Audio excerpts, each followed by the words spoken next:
안녕하세요. 오늘의 테슬라 뉴스입니다. 자, 오늘 테슬라는 214.14를 기록했고요. 오늘 6.34%의 상승이 있었습니다. 자, 테슬라의 한 주 동안의 변동성을 보게 된다면 현재 7.7%의 변동성을 보여주고 있고요. 한 달 동안의 변동성은 13.83%의 하락을 보여주고 있으며 2024년 1월 1일부터 현재까지는 13.82%의 하락을 보여주고 있습니다. 자, 인베스팅닷컴에서는 오늘의 주식시장을 평가하면서 S&P 500의 지수가 상승하게 되었다라고 말하는데 이 경기가 좋아지고 있다라는 신호로 인해서 좋은 영향을 받고 있다고 분석하고 있습니다. 자, 오늘 나온 발표는 미국의 소매 판매에 대한 지표로서 소매점에서 총 판매액의 변화를 측정하는 지표인데요. 이 전체 경제 활동의 대부분을 차지하고 있는 소비자 지출을 나타내기 때문에 많은 사람들의 관심이 이곳에 몰려 있습니다.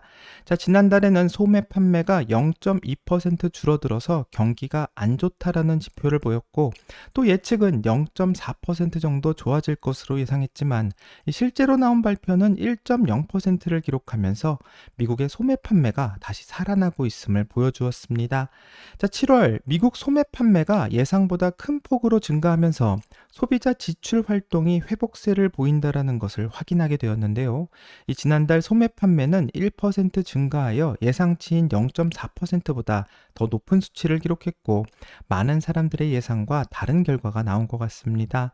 자, 이에 스티펠은 목요일 메모를 통해서 7월 소매 판매가 예상보다 강세를 보인 것은 미국 소비자의 지속적인 회복력을 보여주는 것이라고 말했고요. 이뿐만 아니라 지난주 실업수당을 새로 신청하려는 미국인의 수가 감소하는 발표를 해서 미국의 노동시장 역시 안 좋아질 것이라고 또 경기 침체가 올 것이다라는 이런 우려들을 불식시키고 있는 것 같습니다.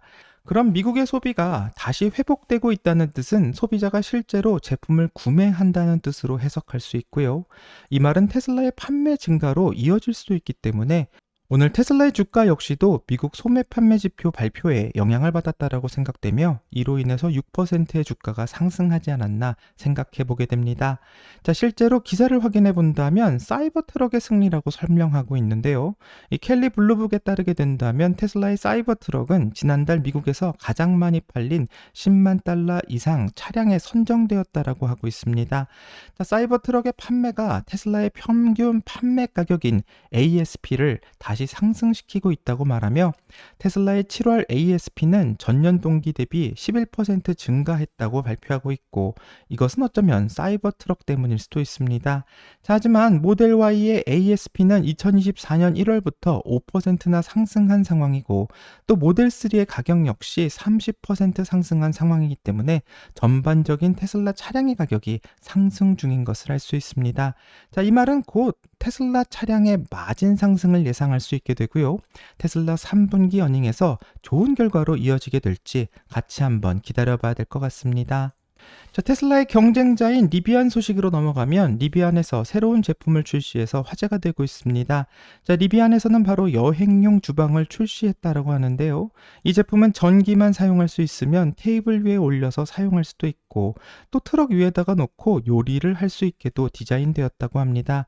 자, 전기 인덕션을 통해서 캠핑 시에 요리가 가능하고 또 수납장까지 있어서 최적화시킨 것 같은데요. 리비안은 차량 안에 이 제품을 접어서 넣어두었다가 이것을 꺼내서 트럭 위에 올리고 또 반으로 접혀져 있는 제품을 펼치게 된다면 바로 요리를 할 수 있는 공간이 생기게 준비되고 있는데 이 오른쪽에 있는 수납 공간 안에는 이 도마와 여러 가지 기구들을 수납할 수 있게 설계되어 있고 자, 이렇게 하면 한 장소에서 두 사람이 같이 요리를 하는 것도 가능하다고 합니다. 자, 이 제품의 가격은 미화 1,400달러이고요. 한화로는 약 190만 원 정도 하는데 소비자에게 어떤 반응을 불러일으킬지 궁금하며 캠핑을 많이 다니는 분들에게는 좋은 제품이라고 생각합니다. 자, 리비안은 미국의 국립공원인 요세미티에도 리비안의 충전소를 새로 만들었다고 홍보하고 있는데요. 리비안의 충전소에는 실내 공간도 마련되어 있고 이곳에서 간식과 교육용 게임 등을 갖춘 독특한 충전소를 자랑한다고 합니다. 자, 이곳에서 리비안의 오너는 물과 무료 커피, 스낵 등을 이용할 수 있고 또 어린이 놀이공간과 도서관처럼 책도 준비되어 있다고 하는데 이 공원을 방문하는 가족들을 위해서 리비안에서는 편의시설을 잘 제공하는 것으로 보입니다. 자, 테슬라와는 다르게 리비안이 아웃도어에 이렇게 큰 관심을 가지고 많은 노력을 기울이고 있는 것은 상당히 고무적이라고 말할 수 있을 것 같고요. 리비안은 전기차를 이용해서 캠핑과 아웃도어 라이프에 진심인 것 같고, 이런 분야를 좋아하시는 분들에게는 아무래도 좀 좋은 평가를 받을 수 있을 것 같으며, 테슬라와는 또 다른 매력의 전기차를 선보이고 있는 것 같아 앞으로 나오게 될 R2 역시 한번 기대해 봐야 될 것 같습니다. 자, 국내 뉴스를 한번 살펴보면 현대차가 미국 픽업 트럭 시장을 포기할 수 없다라고 말하며 테슬라의 사이버 트럭을 분석 중이라는 소식이 올라오고 있습니다. 자, 현대차 그룹 남양연구소는 지난달 말부터 테슬라의 전기 픽업 트럭인 사이버 트럭을 분해하고 분석 작업에 들어갔다고 국내 언론을 통해 밝히고 있는데요. 전기차에서 좋은 판매를 보이고 있는 현대자동차가 미국에서 픽업 트럭 시장은 놓치고 있는 상황인데, 그래서 힘세고 오래 달릴 수 있는 전기 픽업 트럭을 개발 중이라고 합니다. 자, 현대는 미국에서 세단 시장인 155만 대보다 2배가량 말이 팔리고 있는 285만 대나 팔린 픽업 트럭 시장을 버릴 수 없다고 판단했다고 전해지며 2028년부터 미국 시장에 다시 도전을 내밀 계획이라고 합니다. 자, 28일까지 사이버 트럭을 분석하고 또 주행거리 연장형 전기차인 EREV 연구 개발을 전담하고 있는 팀에게 정보를 전달할 계획이라고 하는데요. 현대차는 EREV 픽업 트럭을 2029년부터 출시할 예정이고, 기아는 EREV 픽업 트럭을 2028년부터 연간 5만 대 이상 생산할 계획을 세웠다라고 알려지고 있습니다. 자, 현대와 기아에서 준비하는 전기 픽업 트럭은 4톤이 넘는 무거운 짐을 끌 수 있으면서도 동시에 500km 이상 달릴 수 있는 힘과 주행거리를 동시에 확보하는 것을 목표로 하고 있다고 해 과연 어떤 차가 나올지 기대를 모으고 있습니다. 자, 신기하게도 현대와 기아에서 만들고 있는 전기 픽업 트럭은 일반 트럭이 아닌 EREV라고 불리고 있는데, 이런 것을 들어본 적이 별로 없었기 때문에 이게 지금 나와 있는 전기차와는 얼마나 다른가 궁금하신 분도 있을 것만 같습니다. 자, EREV는 Extended Range Electronic Vehicle의 약자로 이 주행거리 연장 전기 자동차라는 말로도 해석할 수 있는데요. 이 차의 특징을 쉽게 설명하려면 바로 이 제품을 생각해 보면 될 것 같습니다. 자, 이 제품의 이름은 가솔린 발전기라고 불리고 있는데요. 위에 있는 뚜껑을 열고 휘발유를 부으게 된다면 이 발전기를 돌릴 수 있고, 이 발전기를 돌려서 실제로 전기를 공급할 수 있게끔 하는 장치입니다. 자, 화재나 홍수 시 이 전기가 끊어진 집에 비상으로 전기를 공급할 때 사용하거나, 또는 공사 현장에서 각종 장비들을 사용하려고 할 때 이 가솔린 발전기를 사용해서 전기를 사용할 수 있는데요. 그래서 EREV는 가솔린 발전기를 자동차 안에 넣어서 전기차를 움직이는 것으로, 이론적으로는 배터리에 충전 없이 휘발유만 계속 붓는다면 이 전기차는 계속해서 주행이 가능하다라는 장점이 있고, 이런 차량은 전기 자동차의 충전 인프라가 부족한 나라에서 좋은 대안으로도 사용되고 있는 것 같습니다.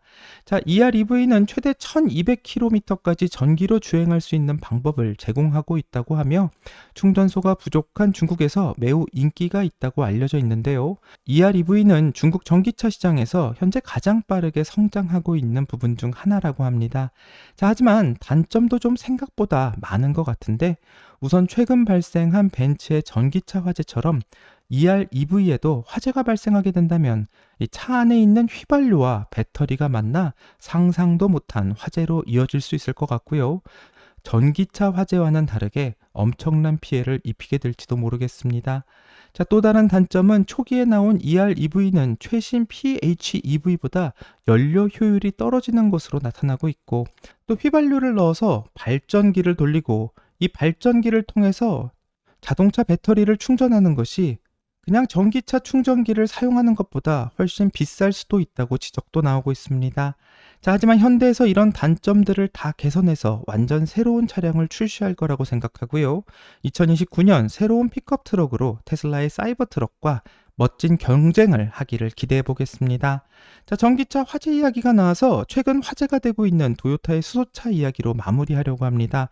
자, 신기하게도 우크라이나에서는 도요타의 수소차를 수소폭탄으로 사용하고 있다는 소식이 들려서 화제가 되고 있는데요. 그 소식은 Reporting from Ukraine라는 채널에서 나왔으며, 위에 보이는 러시아와 우크라이나의 교전 지역에서 이 폭탄을 사용했다고 합니다.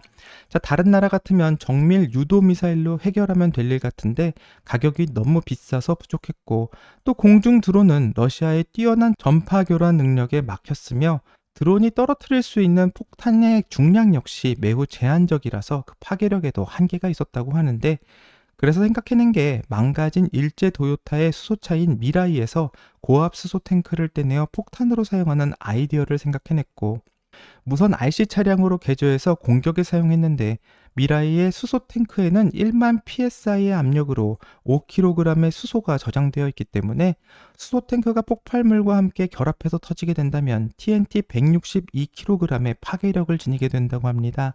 자, 사진에서 보는 것처럼 수소 폭발은 강력한 폭발파와 버섯 구름을 만들어낼 수 있을 정도라고 하니 폭탄으로서 정말 강력한 성능을 발휘할 수 있을 것 같은데요.